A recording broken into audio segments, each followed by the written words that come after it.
Chers compatriotes d'Algérie, Zulflawan, Sabah Nour, bonjour à vous tous. Je me suis engagé à parler de la loi des finances 2025 de l'Algérie une fois les chiffres officiels publiés et la mettre en relief par rapport aux objectifs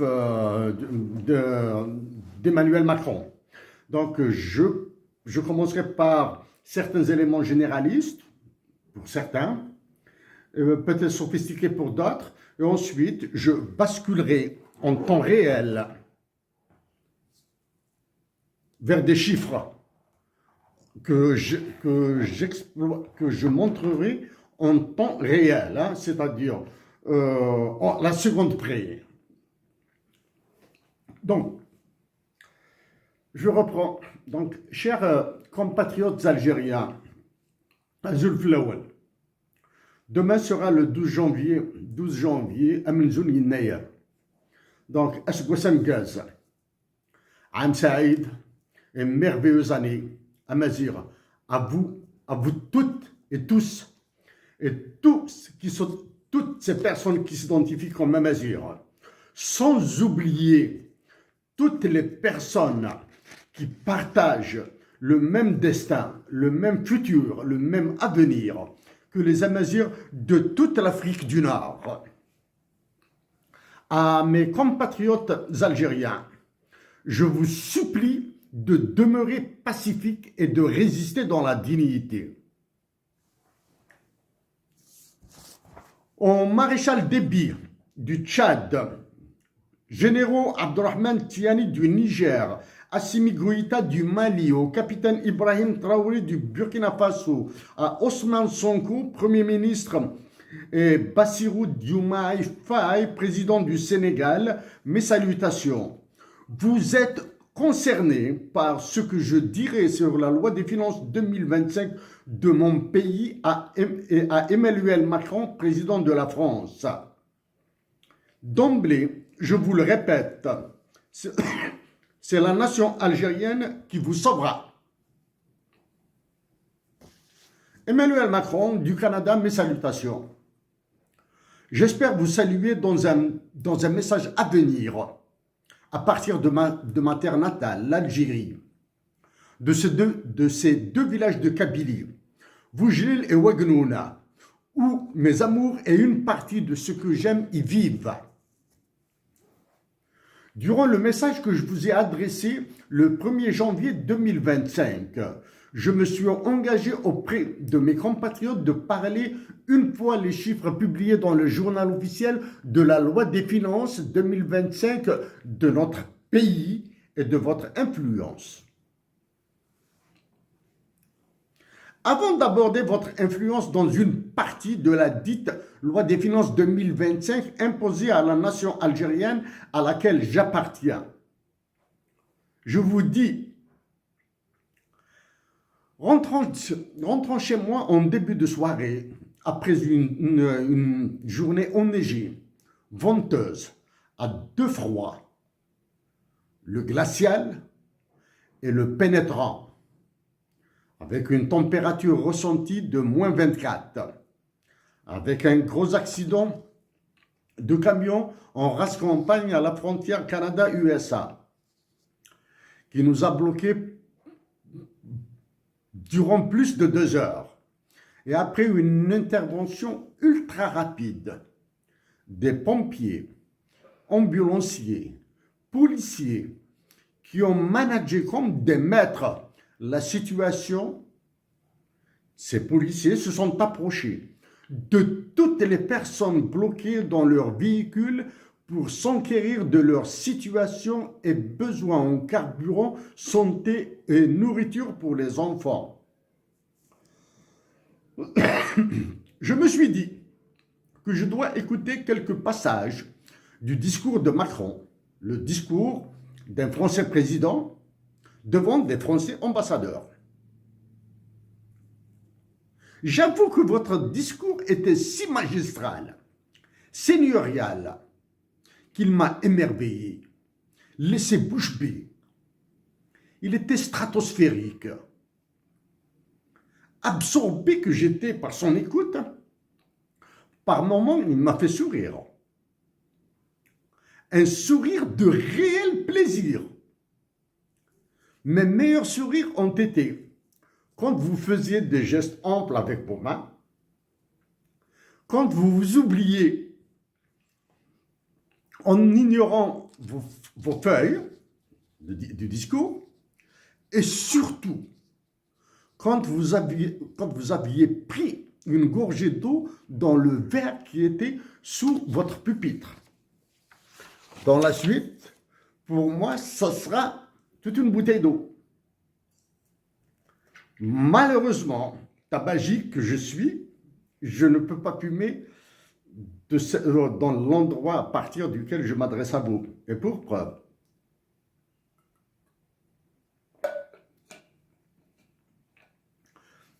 les Français qui vous comparent à Jupiter sont des crétins parce qu'ils ignorent ce que sont les profils INTJ ou NTJ. Parce qu'ils sont loin de votre intelligence et ils sont incapables d'égaler vos forces de conduite d'un État et de sa maîtrise. Je me demande aussi combien de personnes ont été regroupées pour rédiger votre discours ultra-américanisé par ses objectifs d'efficacité et d'efficience.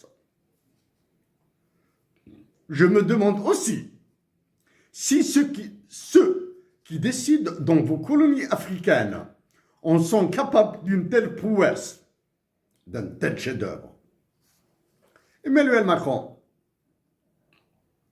j'aime cette France, ces Françaises et Français qui sont bons et généreux. J'aime ces petits bouts de la terre de France qui portent le nom de Lounas Matoub. Pensez qu'il y aura des résidents dans votre pays, y compris, pourquoi pas, vous et votre épouse, qui diront que nous habitons à la rue Lounas Matoub ou que nous prendrons un café dans le bistrot de la place Lounas Matoub. C'est une très grande émotion pour moi. Après le décès de Gérard Geoffroy, le français le plus amazir des artistes français, flûtiste du défunt chanteur Idir, j'ai suggéré de dénommer une rue, une place, une maison de culture, une maison de la culture, en Kabylie de son nom.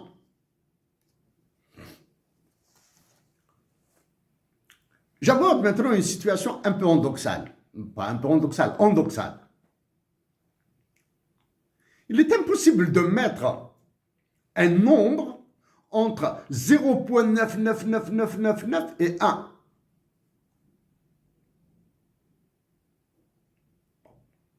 Mettre un nombre entre 0,99999 jusqu'à l'infini et 1 est impossible. Et pourtant, il faut ajouter à 0,99999 0,00001 pour obtenir 1. Donc, il y a une quantité entre 0,999 et 1.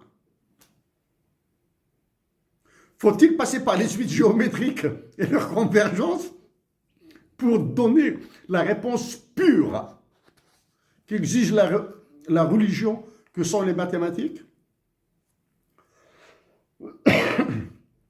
La France est la patrie d'immenses mathématiciens. Et je cite à la volée Poincaré, Fermat, Pascal, Descartes, Dieudonné, Grothendieck et Cédric Villani, dont les conférences que je regarde sur la webosphère sont un moment de pure jouissance pour moi.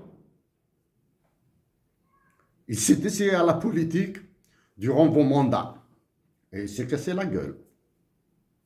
Comme quoi, être brillant en politique et un génie en mathématiques peuvent avoir des résultats, des outcomes surprenants.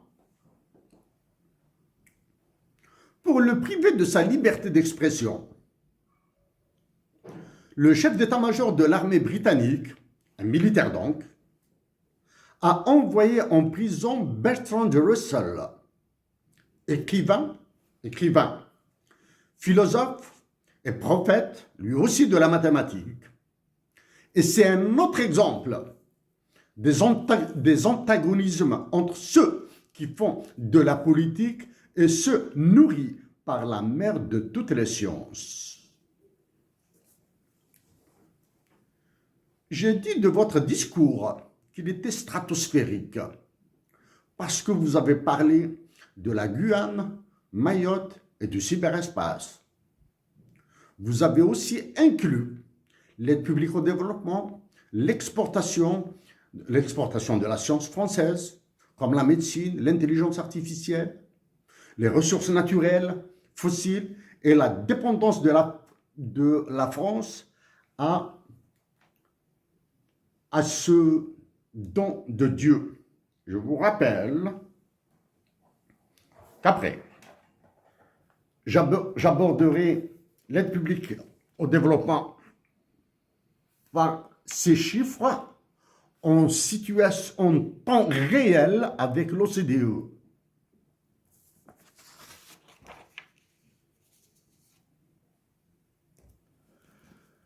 Emmanuel Macron, c'est un livre écrit, bref, Modern European History, par Bertel Weildt, the History of Europe since the late Middle Age in one-handed reference. Concernant l'Algérie, concernant mon pays, ce livre parle, dit, je cite, Algerian independence. De Gaulle established a new regime, the Fifth Republic, which increased the powers of the president and prime minister and reduced the authority of the parliament. De Gaulle a établi un nouveau régime, celui de la Cinquième République, qui a augmenté la puissance du président et du premier ministre et qui a réduit l'autorité du Parlement. After winning election to a 7-year presidential term in late 1958, après avoir gagné l'élection présidentielle en 1958, De Gaulle acted to solve the Algerian problem. De Gaulle a décidé de régler le problème algérien, la question algérienne. Dans ce livre, il est écrit The Algerian Problem. Although the army believed that De Gaulle would maintain French control over Algeria, the president was a realist. Même si les militaires ont cru, les militaires français, les généraux français, comme Bijard, comme Massu, etc., ont cru que De Gaulle allait maintenir l'Algérie française. Nothing short of full independence for Algeria would satisfy the FLN. Rien de réduit dans l'indépendance de l'Algérie n'aurait satisfait les révolutionnaires du Front de libération nationale. And De Gaulle agreed to this demand in 1962 et De Gaulle a accepté cette demande en 1962.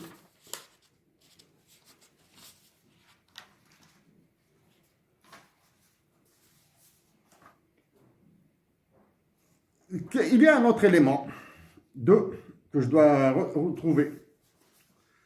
À la page toujours 522 de ce livre, je lis juste des titres du chapitre. France, the Fourth Republic, la France, la quatrième République. Cabinet instability, l'instabilité du cabinet. Le relèvement économique, economic recovery. The Mendes France government, le gouvernement de Mendes France. The return of De Gaulle, le retour de De Gaulle.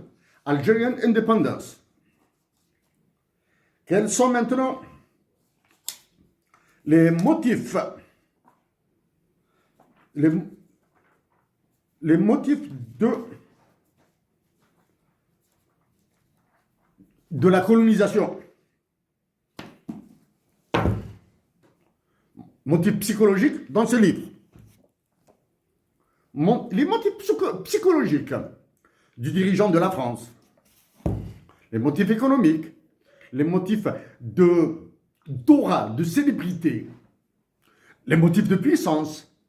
Les motifs d'égalisation, pardon, des autres pays comme l'Angleterre, comme du moins la Grande-Bretagne, les États-Unis d'Amérique, probablement à l'époque l'ex-URSS. S'il vous plaît, pourriez-vous dire à ces Français qui disent que l'Algérie est une création française de se taire? Parce qu'ils disent des conneries, des sottises, des idioties. Parce que si la France avait créé l'Algérie, aucun n'aurait revendiqué la propriété de la terre d'Algérie. Ça, c'est la première.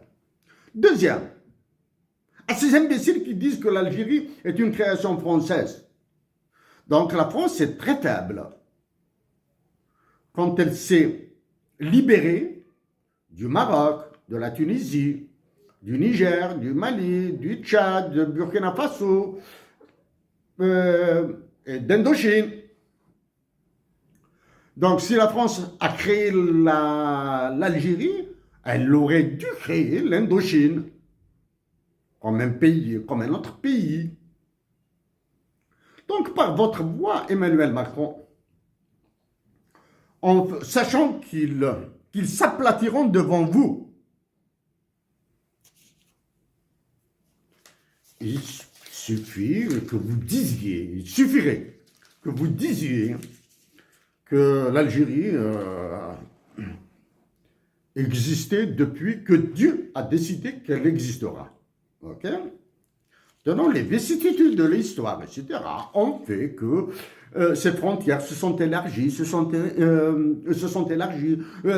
par moments rétrécies, ensuite réélargies. Certains moments, elle était une et une seule patrie, telle que nous la vivons maintenant, et avant, elle était partagée du temps du Turc par les beyliks, etc. Emmanuel Macron, par vos mots aussi, à la différence de ceux qui sont abreuvés de mathématiques, vous devez dire, du moins, vous devez suggérer à des bonhommes qui disent que l'Algérie veut humilier la France. À des bonhommes qui vous sont très proches, qui disent que l'Algérie veut humilier la France. Il faut être un ministre raciste pour dire une telle connerie en termes d'humiliation. Existe-t-il une colonie française qui peut humilier la France dirigée par Emmanuel Macron?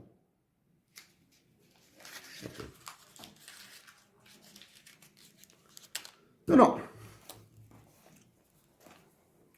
Emmanuel Macron, c'est un livre que j'ai pris au hasard comme ça à la bibliothèque. Aristote Kabongo écrit Cyril au Congo. Un des écrivains algériens du nom de Mehdi Acharchour, que je serais heureux de rencontrer pour la première fois de ma vie, bien sûr. Peu importe le lieu. Et pourquoi pas Paris, Marseille, Perpignan, peu importe l'endroit. M'a suggéré de lire Céline, Louis-Ferdinand Céline. Voyage au bout de la nuit, je l'ai lu. certains moments, je voulais lâcher le livre. Hein. C'est un livre qui me tombait des mains. Voilà. Non, mais je l'ai lu intégralement. Voyage au bout de la nuit est une œuvre qui, à elle seule, mérite un Nobel de littérature. Voilà. En termes de rédaction, en termes de puissance, de force, Voyage au bout de la nuit mérite un Nobel. Écrit par un antisémite, ça dégage de l'abjection.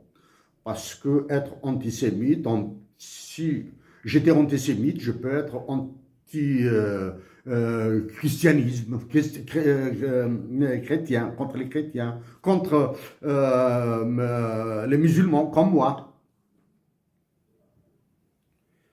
Sauf que, dans ce livre d'Aristote Kavango, il a parlé de Céline au Congo. Céline qui était médecin.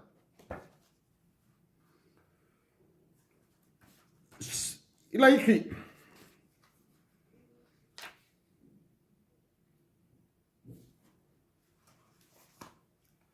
Tu dis que Voyage au bout de la nuit est un livre sur l'antimilitarisme et l'anticolonialisme ?» m'avait demandé un ancien collègue de classe secondaire. Oui, entre autres. Il n'était pas le seul. Généralement, le rire qui suivait était toujours porteur d'une rage dont je comprenais très bien la couleur. Je tombais mal. Aucun auteur, aucun livre ne pouvait sauver ses compatriotes du désespoir et de la résignation. Ils veulent du militaire. Leur pays, le Congo-Kinshasa, est attaqué de manière injuste par ses voisins qui n'ont plus désormais la spoliation facile. Un seul mot explique cette morbide agglutination. Le coltan. Le coltan et le coltaine. Ce pays détient de 60 à 80% des réserves mondiales de ce minerai qui sert à la fabrication de téléphones mobiles, des ordinateurs portables et d'autres appareils. C'est dire si c'est important. C'est un sujet que j'ai abordé justement dans le cadre de l'aide publique au développement.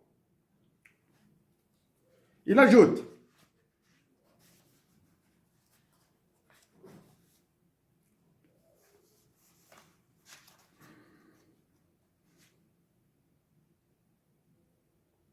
je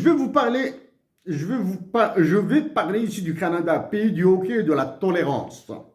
Voici une anecdote. Un commentateur sportif s'est permis de dénigrer la minorité francophone du pays. Habitué aux controverses, il était tout le temps sauvé par l'audimat. Il a écopé d'une punition plus symbolique et humiliante qu'autre chose. À partir de ce moment, ses propos nous arrivaient en différé de 7 secondes. Le temps pour une brigade mise en place de les épurer, de les rendre potables.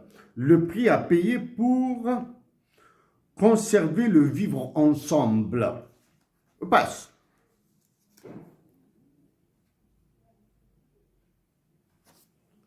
J'arrête avec ces livres maintenant. Emmanuel Macron, je vous ai dit que votre discours a été époustouflant. Maintenant, je vais, pour introduire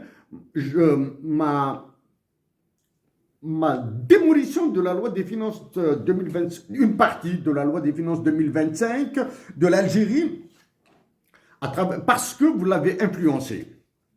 J'ai pris énormément de notes. Les voici. Donc, je peux y aller tous les côtés. Je peux aller dans quasiment tous les sens.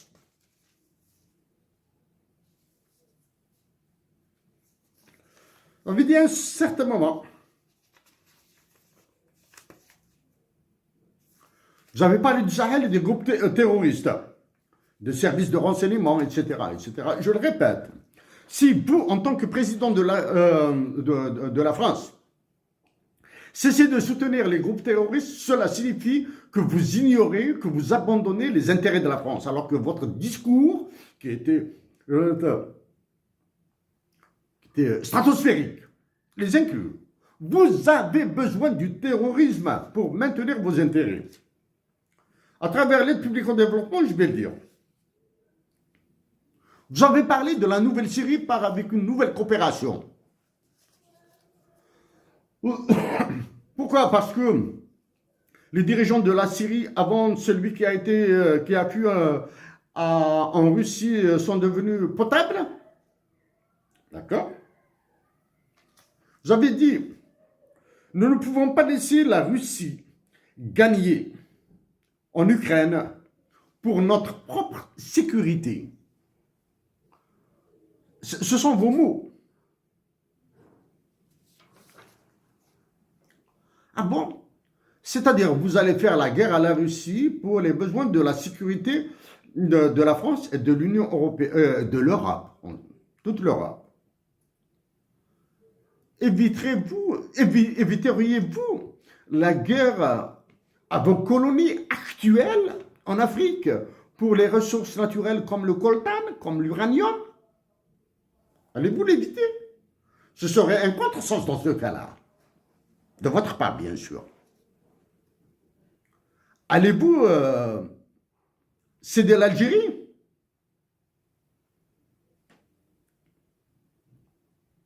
À la minute 47 de votre discours, 47e minute et 6e seconde, vous avez parlé, touché aux hymnes nationaux. Là, comme on dit ici, j'ai échappé le ballon, ou bien probablement que vous vous êtes repris. Vous avez parlé des hymnes nationaux. J'ignore la consistance des hymnes nationaux de vos colonies en Afrique et dans l'océan Atlantique, dans l'océan Indien. J'ignore la consistance des hymnes nationaux. Donc j'ignore à qui vous vous adressez. Mais pour moi, j'ai fait de l'hymne national algérien Kassaman une quasi-obsession. Parce que depuis que vous êtes devenu président de la France, il n'a jamais été exécuté dans son intégralité. Suis-je buté sur Kassaman, l'hymne national algérien? En 2014, j'ai dit qu'il était anachronique. Kassaman. J'ai suggéré, du moins j'ai lancé l'idée de la dotation de l'Algérie d'un hymne national bilingue, en arabe et tamazight, ou en tamazight et arabe.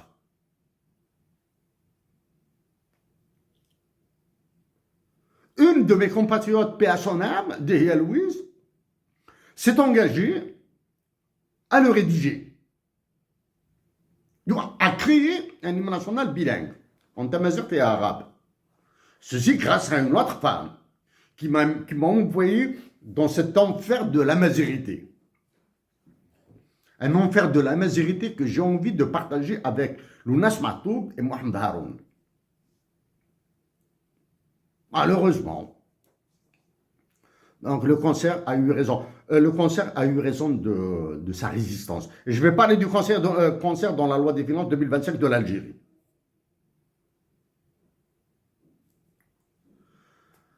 Dans Kassaman, l'hymne national algérien, il y a 3 vers, un tercé, qui concernent directement la France. La France est citée nommément. Tout l'hymne national Kassaman, à défaut, uniquement ces vers, doivent être rédigés en lettres d'or et qui seront mises, du moins, sur une plaque en marbre, qui seront mises sur la tombe de Moufti Zakaria, son créateur, et de Abban Ramadan, son ordonnateur. Kassaman, dans son intégrale version, doit être présent dans toutes les grandes places algériennes. Ainsi, même les générations futures Même s'il y a un nouvel hymne national en Tamazight arabe qui sera créé, se rappelleront, trouveront qu'un hymne national qui s'appelle Qassaman a existé. Donc il doit être mis intégralement sur des plaques de marbre.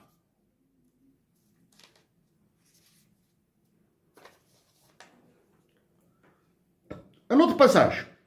Vous avez dit, ce sont vos mots, panafricanisme de bonne aloi. Y a-t-il un panafricanisme de mauvaise aloi?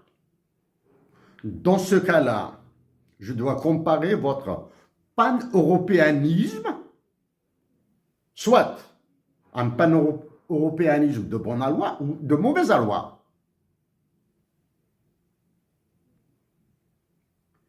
Il m'importe peu les personnes que vous visez par ça.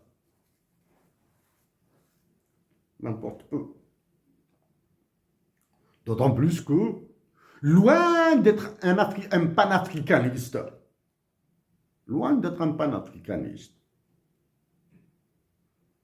je défendrai les Africains et les Africaines. Des actions que j'ai entamées il y a maintenant 10 ans. Loin d'être un panafricaniste.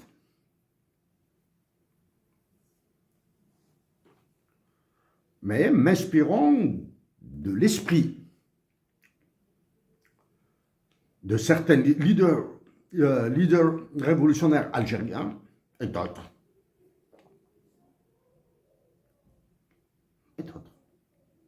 Je défendrai les Africaines et les Africains de mon meilleur, en donnant mon meilleur. Ah. Vous avez parlé de votre dépendance énergétique, etc. Bien. Vous avez parlé de l'amélioration de votre balance commerciale en exportant votre intelligence, l'intelligence artificielle française, l'agroalimentaire et la santé. Intelligence artificielle française, l'agroalimentaire français et la santé française. Leur impact sur la loi des finances 2025 de l'Algérie est clair. Ok? Vous avez usé du mot, usé non, c'est sévère de ma part, mais vous avez utilisé le mot stratégique. Pour moi, le mot stratégique, on voit à des mathématiques dures, complexes, bourrées de probabilités. Okay? Stratégique. J'ignore si vos colonies africaines, surtout les dirigeants que j'ai cités, comprennent ce qu'est la stratégie, une coopération stratégique. Un problème immense que vit mon pays, l'Algérie, que vous avez soulevé, du moins, que vous avez abordé dans le cadre de la France, bien sûr. Vous avez parlé de la loi sur la programmation militaire, de l'engagement de la France, En Algérie, mon pays, j'ai fait mon service militaire dans l'école dirigée par le précédent chef d'état-major, paix à son âme, Ahmed Gaïd Salah. J'ai fait donc mon service militaire. La période de formation, j'étais dans l'école dirigée par le défunt chef d'état-major, Ahmed Gaïd Salah, paix à son âme, et que Dieu lui pardonne.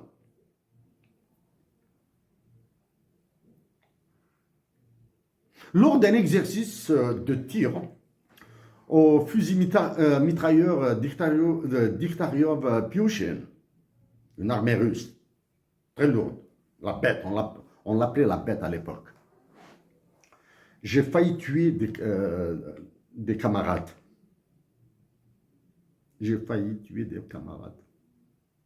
dans un exercice d'entraînement. Dieu nous a sauvés. Dieu m'a sauvé. Dieu a sauvé mes camarades. Dieu a évité à l'école de formation des officiers de réserve de Blida, reprendre. Dieu a évité un désastre, un cataclysme, du moins, pas un cataclysme, pas un désastre, etc., un remue-ménage dans la défense nationale, au ministère et à l'état-major de l'armée. Dieu m'a évité la cour martiale, probablement. Rien que pour ça, je dois croire en Dieu. Bref, ça c'est strictement personnel. Loi de la programmation militaire en France, c'est une affaire franco-française. L'Algérie. Pour réduire la lourdeur, le poids du budget public, de la dépense publique, etc., l'UFMI et la Banque mondiale ont ordonné à l'Algérie, ce sont des sujets que j'ai traités par le passé. Donc je ne reviendrai pas sur les chiffres là. Ordonné le dégraissement des effectifs militaires. On se retrouve avec quoi maintenant? Rien. Une armée des effectifs de personnel réduits, qui se réduisent comme une peau de chagrin, avec les dispenses, avec prétendument les exonérations du service militaire, les exemptions, pardon, exemptions du service militaire, etc., alors que c'est le FMI et la Banque mondiale qui les ordonnent. D'accord? Conséquence. La loi des finances 2025 de l'Algérie, dans son chapitre défense nationale, vous accorde une part très, très consistante en milliards de dollars. Je vais la démolir après. Je vais montrer les chiffres et la démolir. Ensuite, allez-vous faire un partenariat stratégique avec l'Algérie? Ah, malgré toutes ces salades-là. Hein, bon, maintenant, normalement, protocolairement, c'est une personne de votre rang qui doit vous répondre. Du moins, qui doit s'adresser à vous. Normalement, c'est un ministre qui doit réagir aux propos d'un ministre. Etc. Et normalement, protocolairement, ce sont des universitaires, des intellectuels algériens, des journalistes algériens, des avocats algériens, des magistrats, procureurs, etc., qui doivent réagir aux propos de leurs homologues français. Mais, je passe. Donc, allez-vous, malgré tout ça, ensuite, tout ce qui se passe entre vous et l'Algérie, et le silence d'Alger, allez-vous ensuite dire, comme ça, coup de baguette magique, ou bien un coup de baguette du roi Emmanuel Macron, sur les généraux algériens, sur qui vous voulez là, et le ciel deviendra bleu, et partenariat stratégique, etc. Oh, partenariat stratégique, comme celui de la France avec la Grèce. C'est vous-même qui avez participé au massacre de la Grèce, en tirant dans le dos de Yanis Varoufakis. C'est la France, du président que vous avez servi, François Hollande, qui a bombardé la Grèce, là. Okay. Partenariat stratégique.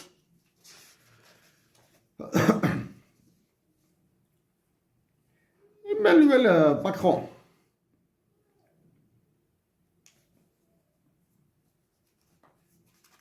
Vous avez essayé d'adoucir un petit peu le retrait des forces armées françaises de certains pays africains.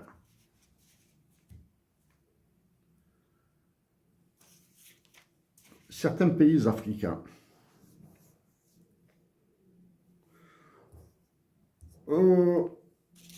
Humblement, du moins dans la sphère publique, hein, du moins dans la sphère, dans la webosphère, hein, je pense avoir participé de manière efficace dans le départ de vos forces du Burkina, Mali, Niger. Je parle des forces Sabre, Takuba et Barkhane. Dans votre discours, vous avez adouci tout ça et dire que la France sera toujours présente. Ça présente avec quoi? Avec les services de renseignement que vous avez dit, que vous avez cités, avec les barbouzeries dont sont capables les services secrets. Dans les barbouzeries dont sont capables les services secrets, il y a la manipulation des groupes terroristes.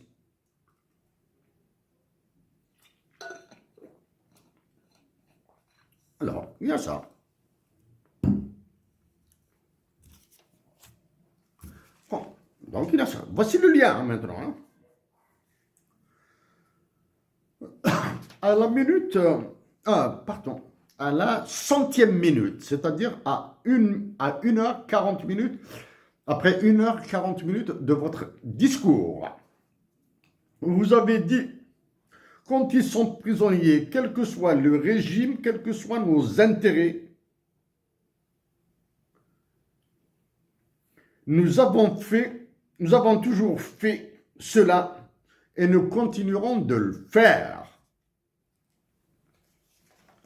C'est un peu fort. Un peu fort. Des compatriotes algériens sont toujours en prison. Des compatriotes algériens ont été envoyés, pour des raisons politiques, bien sûr. Des compatriotes algériens ont été envoyés en prison et libérés.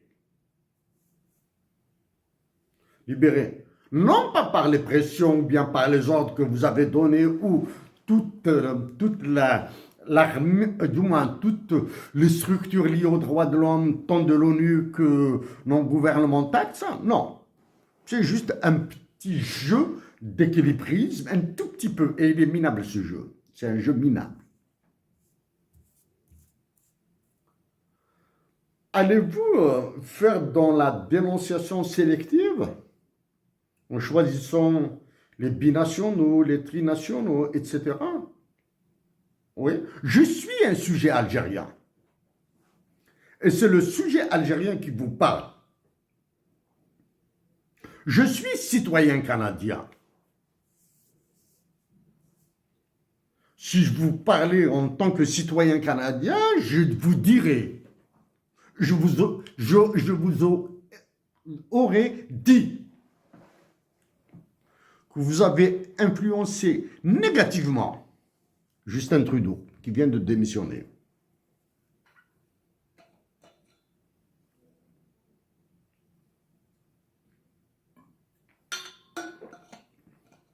Avant que j'ai échangé avec le cabinet du Premier ministre Justin Trudeau et d'autres ministres canadiens.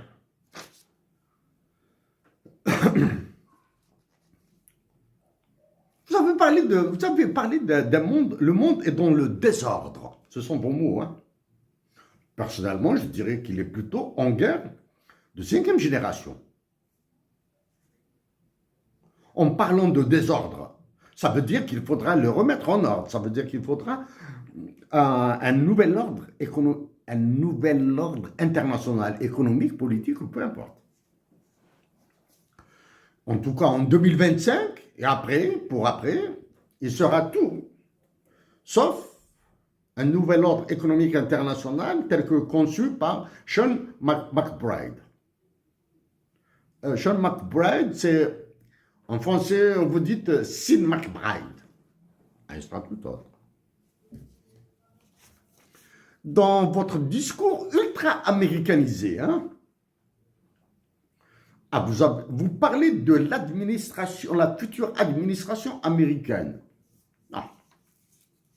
Emmanuel Macron, il faut dire le futur gouvernement américain. Le gouvernement américain n'est pas une administration, c'est un gouvernement américain. C'est le gouvernement des États-Unis d'Amérique. Avec un président comme Donald Trump. Il faut sortir de ce mot administration américaine, parce que en disant administration américaine, ça renvoie à quelque chose de petit, d'insignifiant. Alors que l'administration américaine, c'est la réelle machine de guerre des États-Unis d'Amérique. Vous avez ménagé, alors là, je suis surpris, la Chine. Est-ce la distance qui vous a fait ménager la Chine? Est-ce la guerre d'Indochine?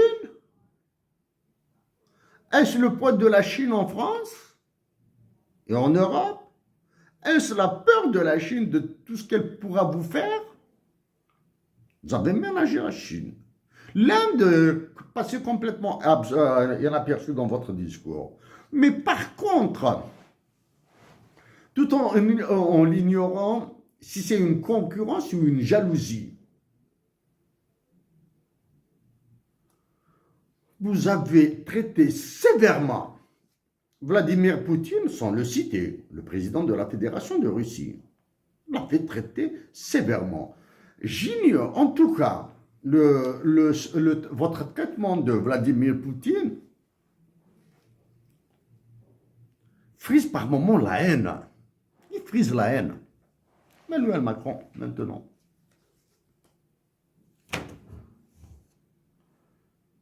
J'ai dit que je mettrais en relief la loi des finances 2025 de l'Algérie avec votre influence. Emmanuel Macron, est-ce que l'Algérie refuse d'acheter de la dette française actuellement, à la minute où je vous parle? Est-ce que l'État algérien a refusé d'acheter de la dette française pour même de souffler un petit peu? Est-ce que l'État algérien a refusé de financer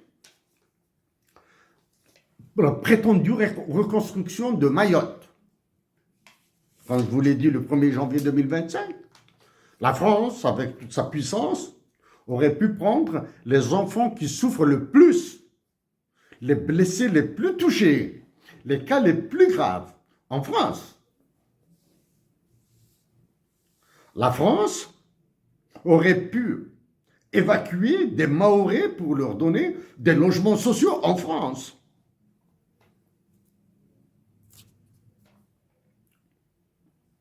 Avant, maintenant. Puisque la dette française, celle qui fait problème là, dans le silence le plus surprenant du FMI et de la Banque mondiale. J'ignore quel est le volume de la dette française achetée par l'Algérie par le passé. Hein. Je ne parle pas de l'actuel. Dans le cas où l'Algérie a acheté de la dette française, est-ce que la créance de l'État algérien sur l'État français est une créance sûre? Maintenant, je vais passer à des chiffres. Donc, vous entendrez ma voix. Mais peut-être pas mes mots. Vous ne verrez pas mon visage.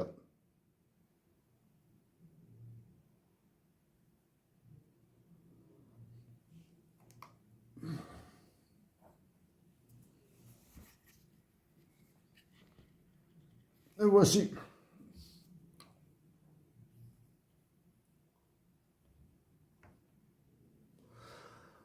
Pour la loi des finances 2025 de l'Algérie, je reviendrai sur la loi des finances de 2025 de l'Algérie pour certains autres aspects, tels que la santé, l'intérieur et la justice, dans une autre intervention strictement algéro-algérienne.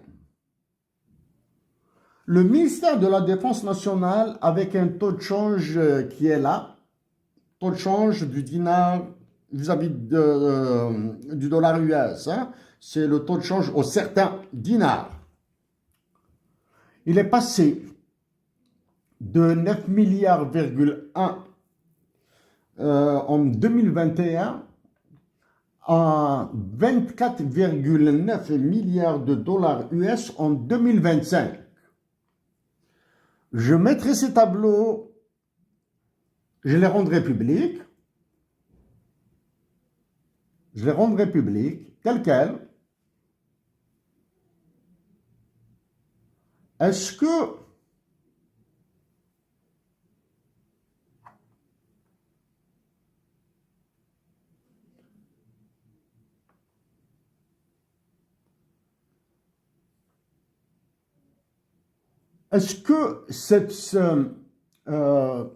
ce montant de 25 milliards de dollars, environ 24,9 milliards de dollars, sera réservé à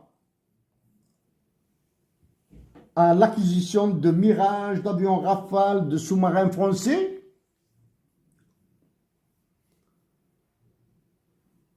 Probablement.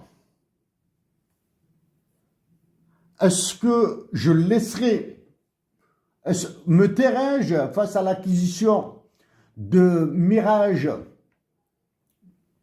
français, d'avions Rafale français, de sous-marins français? Hors de question. Hors de question. Quel sera le volume de la corruption maintenant? Donc Emmanuel Macron, actuellement, vous faites dans la gesticulation, vous mettez de la dette, vous mettez de la pression sur Alger pour que vous puissiez prendre de l'argent. Les voici les indicateurs algériens. Voici la défense nationale, comment est-ce qu'elle est passée de là à là en 2025. Maintenant, Emmanuel Macron, voici sur la base des chiffres de la défense nationale, un scénario 1. Si l'armée algérienne décide d'acquérir, ou du moins, si vous avez décidé que l'Algérie vous achètera un certain nombre d'avions, ou bien que vous avez imposé à l'état-major de l'armée algérienne de vous acheter des avions et un autre armement,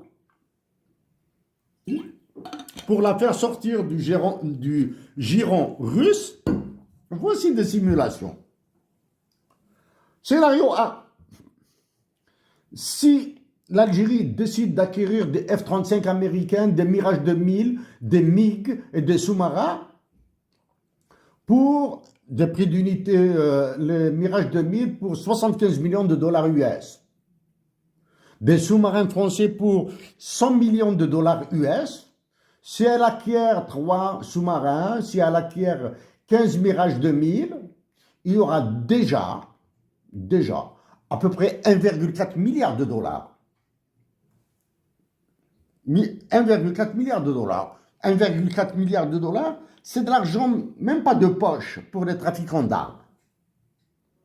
Maintenant, si l'Algérie acquiert, dans un deuxième scénario, acquiert 30 F-35, 30 Mirage 2000, 30 MiG et toujours 3 sous-marins, au même prix bien sûr, la dépense militaire, du moins rien que dans l'équipement, sera de 7,3 milliards de dollars, alors qu'on est à 25 milliards de dollars du budget militaire. Maintenant, si on passe à un troisième scénario, l'Algérie va acheter 45 F-35, 45 Mirage, 45 MiG et 3 sous-marins. La facture passera à 10 milliards 875 millions de dollars. Et on est encore loin des 25 milliards de dollars, des 24,9 milliards de dollars. Alors que les 24, avec tous ces chiffres estimés, des scénarios, on est loin des 24,9 milliards de dollars des budgets de l'armée. Ce que je considère là. Les soldats algériens ne touchent pas $1 million par mois, là. Hein, parce que ça, c'est pour une année. Ils ne touchent pas $1 million par mois, là. Maintenant, ce qu'il y a dans ces scénarios, le volume de la corruption. On le met sur la base de ces chiffres, vous mettez 5%, 10%, 15%, 20%, etc. Ça, c'est pour le budget militaire, ce que vous allez prendre. Maintenant, rapidement, je reprendrai dans les détails la loi des finances pour mes compatriotes d'Algérie. Donc, comme je l'ai dit tout à l'heure, vous allez exporter de la médecine, de l'intelligence artificielle, etc., etc. Le budget de la santé publique est une catastrophe. À côté de celui du Moudjahidine, du ministère de l'Intérieur, de la présidence de la République, etc., de l'éducation nationale, etc., l'enseignement supérieur, c'est la catastrophe. Je le reprendrai à temps plus à l'aise pour mes compatriotes d'Algérie. Emmanuel Macron, maintenant, je passerai à l'aide publique au développement, parce que l'aide publique au développement est un sujet qui a fait l'objet d'un affrontement entre moi et vous. Nous nous sommes battus sur ça, par vos universitaires interposés. Je passerai à l'aide publique au développement, parce que j'éviterai les détails, sur la mise en œuvre de l'aide publique au développement par l'OCDE. J'en ai parlé. Maintenant, comme je me suis engagé, je l'aborderai d'une manière en temps réel. C'est-à-dire, je suis sur Internet, je suis dans une bibliothèque de la banlieue de Montréal. Voilà. Internet, et j'en parlerai. Et je montrerai surtout les sources de la corruption, la fuite de capitaux, et comment vous allez faire une mainmise sur l'Algérie et les pays qui l'entourent. Là, je reviens.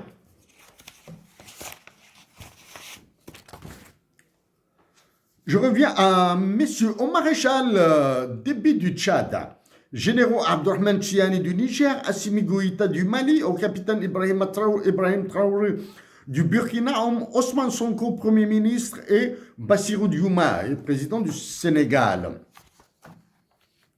J'aurais pu ajouter tous les pays de la zone CFA, hein, la République centrafricaine, la Côte d'Ivoire, le Cameroun, j'aurais pu ajouter tous ces pays-là. Hein.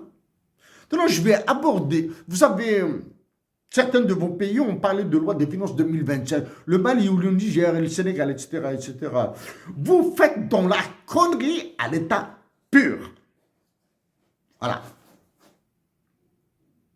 Vous n'avez aucune souveraineté sur la monnaie, vous n'avez aucune souveraineté sur vos ressources naturelles, et Emmanuel Macron vous a tellement écrasé que vous ne pouvez même pas parler du franc CFA. Je vous signale qu'Emmanuel Macron a abordé, y compris le cyberespace, sauf le franc CFA, dans son discours aux ambassadeurs français, y compris dans vos pays. Il a abordé quasiment tous les sujets. Un discours merveilleux, stratosphérique, sauf le franc CFA.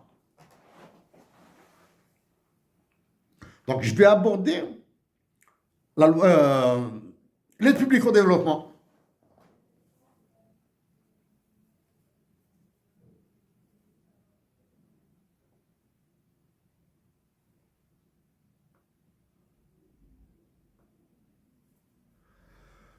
Ouf, la voici.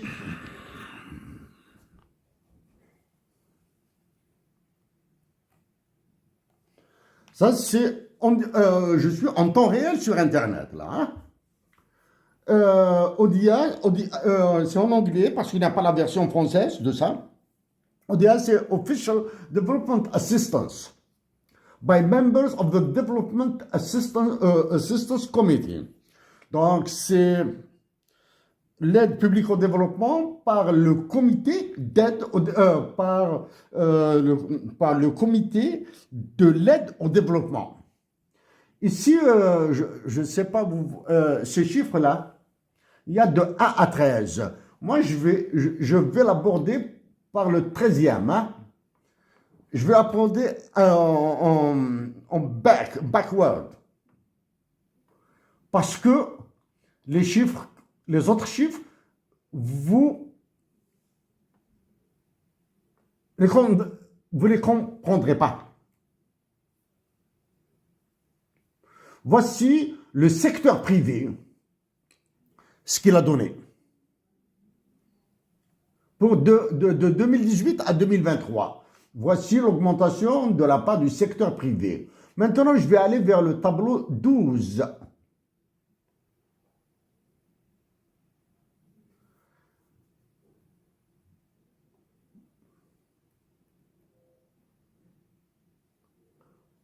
Je vais aller vers le tableau 12. Ma position, l'équipement est inconfortable.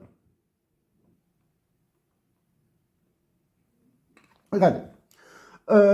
Les infrastructures sociales, social infrastructure and services, ça toute l'aide au développement. 53,9 milliards de dollars. C'est tout, hein? Et imaginez le nombre de pays dont ils disposent. Donc tout ça, ça va vers les infrastructures sociales. J'abrège. Les autres secteurs, c'est même pas 43, c'est 43 milliards de dollars.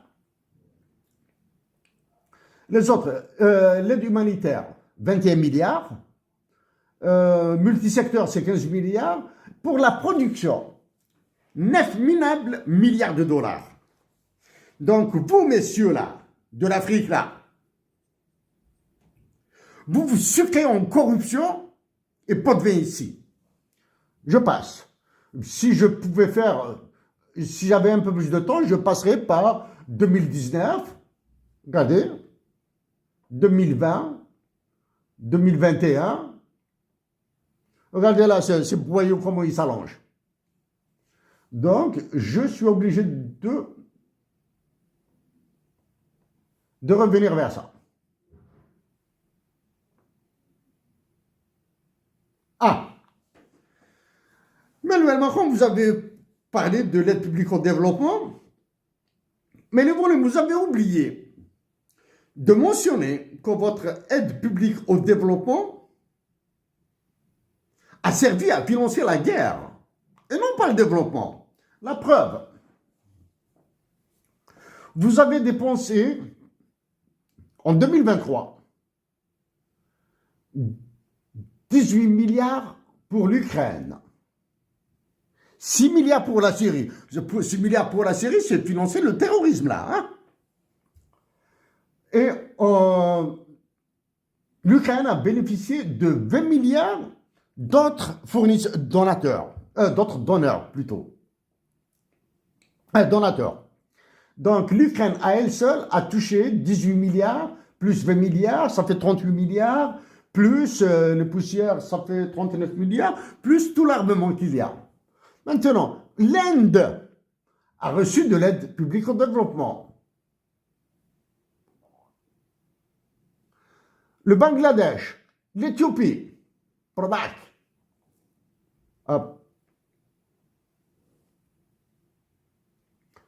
L'Afghanistan, il a complètement sauté d'ici. Voici les sorties, etc. Bon. Sub-Saharan Africa, Least developed countries. Least developed countries, le Mali, le Niger, le Tchad, le Burundi, le Burkina Faso, je pense que font des pays les moins avancés et les plus endettés, hein, the least developed countries and heavily indebted. Et le Sub-Saharan Africa, l'Afrique subsaharienne, c'est-à-dire celle qui est au sud de l'Algérie.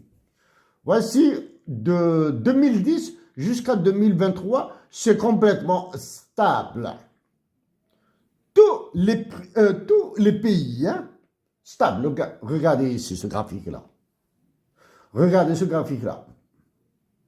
Encore, en 2020, en 2023, 2022, 2021, elle a baissé. Elle a baissé. Bon, ça c'est pour les régions. Maintenant, je passe. Ça, je termine avec ça parce que, bon, je peux vous montrer ça. Je ne vais pas passer tout mon temps ici. Hein. Maintenant, je vais passer à un autre chiffre.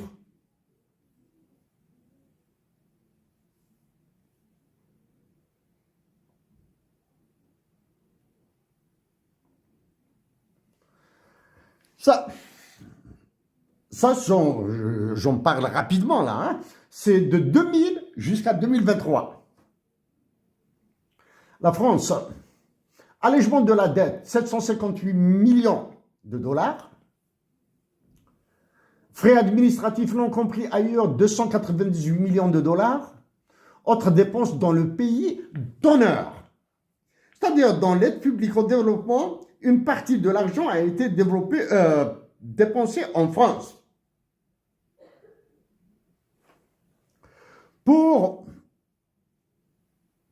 Maintenant, pour qu'un pays bénéficie de l'allègement de la dette en France, certains croiront que l'allègement de la dette est une générosité. Non. Ça se négocie. Ça se négocie comment? Par les contrats sur l'uranium. Les contrats sur l'uranium, sur les ressources naturelles. Il se négocie par la corruption. Il se négocie par les quantités à extraire et les prix à pratiquer. C'est comme c'est le cas du pétrole et du gaz algérien. Ok? C'est comme ça. Maintenant, je mettrai en public ce document. Maintenant, on va voir. Les États-Unis d'Amérique, ils passent à des chiffres beaucoup plus importants.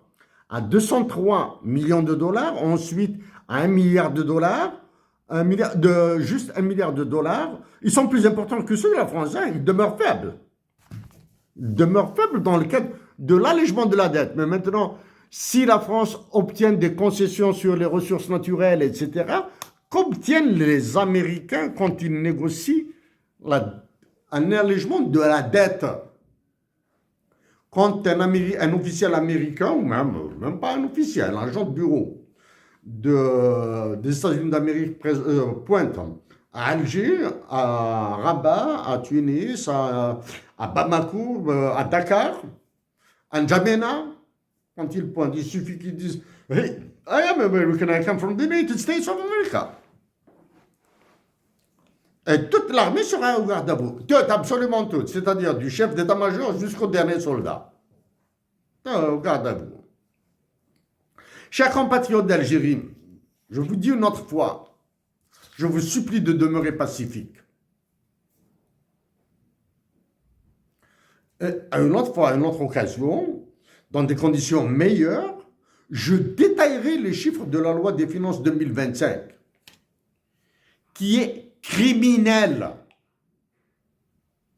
D'accord? Parmi les autres crimes, à travers cette loi des finances, il y a des augmentations des salaires qui vous seront imposées. C'est-à-dire, même s'il n'y a aucune revendication salariale, ils vous les imposeront. Et l'Algérie ira vers la ruine comme ça. Je reviendrai sur la santé plus détaillée et cette augmentation des salaires qui a été obtenue par certains personnels de la santé. Je reviendrai avec des mots extrêmement sévères. Parce que j'ai traité du FMI et de la Banque mondiale et de leurs ordres dans la santé en 2015, 2017, 2018 et vous me poussez à revenir en 2025 sur ça. Je reviendrai avec des mots extrêmement sévères. Sauf que la sévérité de mes mots doit être comprise comme un amour de la patrie. Merci à vous tous.